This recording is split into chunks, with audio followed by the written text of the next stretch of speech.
Good morning, students.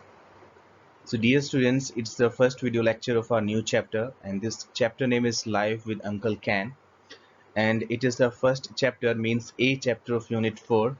For this, you are advised to open the page number 74 of your course book.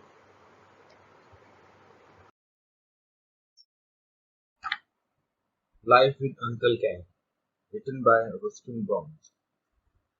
Let's warm up, work in pairs, and discuss these topics. What does a family mean to you? How important is it to you?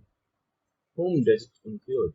It means author wants to say to us, like, आप क्या समझते हो family का meaning क्या होता है और एक फैमिली कितनी इम्पोर्टेंट होती है और एक फैमिली में आप किस किस को इंक्लूड करते हैं. So you should try to find out the answers to these questions. Now let's start to read the chapter. As kitchens went, it wasn't all that big. जिस तरह के किचन हुआ करते थे यह उस तरह का किचन नहीं था, मतलब कि उतना बड़ा नहीं था. It wasn't as big as the bedroom of the living. ये उतना बड़ा नहीं था जितना कि एक लिविंग रूम होता है. But it was big enough, परंतु फिर भी काफी बड़ा था. And there was a pantry next to it. और इसके बाद एक पेंट्री रूम था. पेंट्री रूम जहाँ पे कुछ खाने पीने की चीजें रखी जाती हैं. That's called pantry. What made it fabulous was all that came out of it. और जो इस चीज को सबसे ज्यादा सुंदर शानदार बनाता है वो थी कि इसके अंदर जो चीजें रखी हुई थी, यानी खाने पीने की चीजें. Good things to eat, like cakes and curries, chocolates, fudge and peanuts toffee, jellies and jam tarts, meat pies, stuffed turkeys, stuffed chickens and stuffed eggplants. तो ये सारी चीजें वहां पर खाने के लिए रखी हुई थी. क्या क्या चीजें थी? खाने की चीजें जैसे केक, करीज, चॉकलेट्स के बार रखे हुए थे, पीनट टॉफीज रखी हुई थी, जेली और जैम के टार्ट्स रखे हुए थे, और मीट के आइस रखे हुए थे, टर्की रखी हुई थी. स्टफ टर्की होता है एक तरह के, जैसे हैन होती है उस तरह की एक टर्की होती है. और चिकन स्टफ चिकन रखे हुए थे, स्टफ एग प्लांट्स रखे हुए थे. एग प्लांट्स मीन्स बैंगन. As far as I was concerned, Granny was the best cook in the whole wide world. So जहाँ तक मुझे पता था, ग्रैनी थी जो थी वो वर्ल्ड की सबसे अच्छी कुक थी. Two generations of clacks had lived in India, and my maternal grandmother had settled in a small town in foothills, just where the Great Plain ended and the Himalayas began. जो clack family की to generation वो India में रहा करती थी, जहाँ पर plain area खत्म होते हैं और हिमालय जहाँ पर शुरू होता है वहां पर वे रहा करते थे.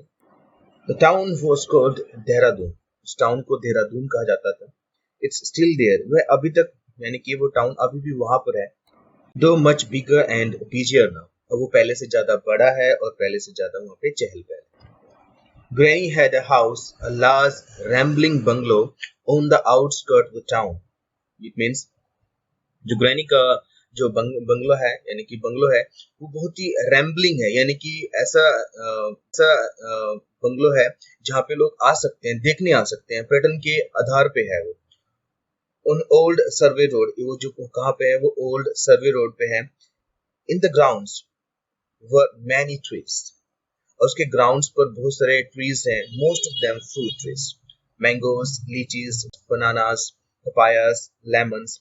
तो जो ट्रीज हैं वो इस तरह के ट्रीज हैं जो इनके नाम लिखे गए. There was room for all of them including a giant jackfruit tree casting its shadow on the walls of the house. और वहां पे एक जैकफ्रूट है जो उनकी वॉल्स पे शैडो कास्ट कर रहा है, शैडो दे रहा है. It was a great house in live in. वो रहने के लिए बहुत ही अच्छा स्थान है, especially for the 9-year-old with a tremendous appetite. एक ऐसे उस बच्चे के लिए रहने के लिए बहुत अच्छा है जो 9 साल का हो और उसको बहुत ज्यादा भूख लगती है. If Granny was the best cook in the world, I must have been the boy with the best appetite. अगर ग्रानी इस वर्ल्ड की सबसे अच्छी कुक है तो मैं एक इस तरह का बच्चा हूँ जो वर्ल्ड का सबसे अच्छा हूँ, जिसको सबसे ज्यादा भूख लगती है. Every winter when I came home from boarding schools, I would spend about a month with Granny before going on to spend the rest of the holidays with my mother and stepfather.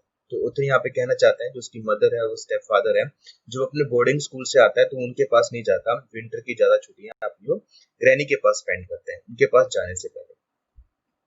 Granny was glad to have me because she lived alone most of the time. रहना पसंद करती थी क्योंकि वो ज्यादातर घर पे अकेली ही रहती थी. Not entirely alone, तो वो बिल्कुल पूरी तरह वो अकेली नहीं रहा करती थी.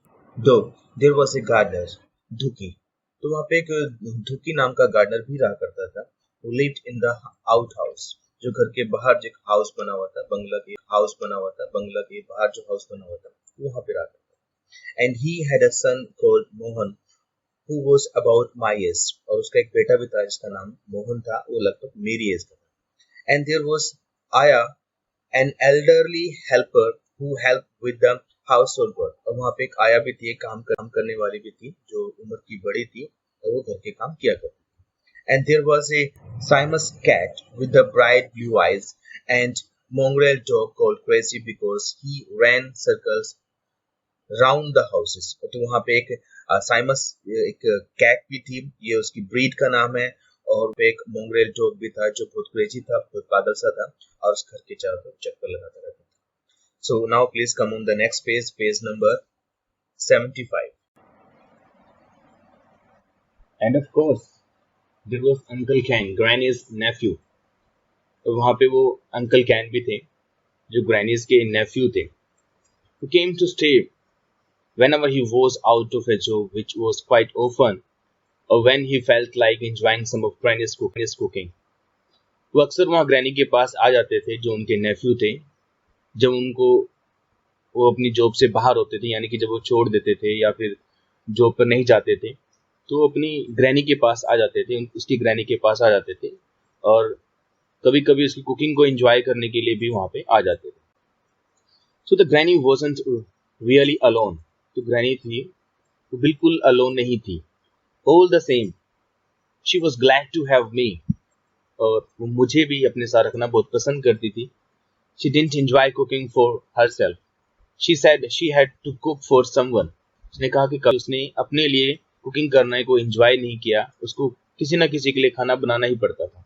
And although the cat and the dog and sometimes Uncle Ken appreciated her efforts, a good cook likes to have a boy to feed because boys are adventurous and ready to try the most unusual dishes. Author कहना चाहता है कि जो uncle can थे और dog जो था उनके पास, कैट जो थी, वो उनके एफर्ट्स को, यानी कि उसके खाना बनाने के एफर्ट्स को अप्रिशिएट किया करते थे. और फिर वो कहता है A good cook likes to have a boy to feed. एक अच्छे कुक को ये बात अच्छी लगती है कि कोई ऐसा बॉय हो जो उसके खाने को टेस्ट करे, उसके अनयूजुअल डिशेस को टेस्ट करे, क्योंकि ऐसा बॉय एडवेंचरस होता है, यानी कि रेडी होता है कुछ भी न्यू डिशेस को ट्राई करने के लिए. Whenever Granny tried out a new recipe on me, she would wait for my comments and reactions. जब भी मेरी ग्रैनी कोई न्यू रेसिपी बनाया करती थी, न्यू रेसिपी ट्राई किया करती थी, न्यू खाना कोई डिशेस बनाया करती थी, तो वो मेरे कमेंट की, यानी कि मैं क्या कमेंट करूंगा उस बात पे और क्या रिएक्शंस होंगे वो डिशेस टेस्ट करने के बाद, वो उसकी वेट किया करती थी. And then make a note in one of her exercise books, और फिर अपनी एक एक्सरसाइज बुक जो उसने बना रखी थी उसके अंदर वो नोट कर लेती थी. These notes were useful when she made the dish again or when she tried it out on others. तो ये जो नोट्स थे जो बनाती थी उसके लिए यूजफुल हुआ करते थे, जब वो नेक्स्ट टाइम जब वो बनाती थी कोई भी न्यू डिश बनाती थी तो वो उसमें वहाँ पे वो उसको इंक्लूड करती थी. So rest of part we will study in the next video lecture.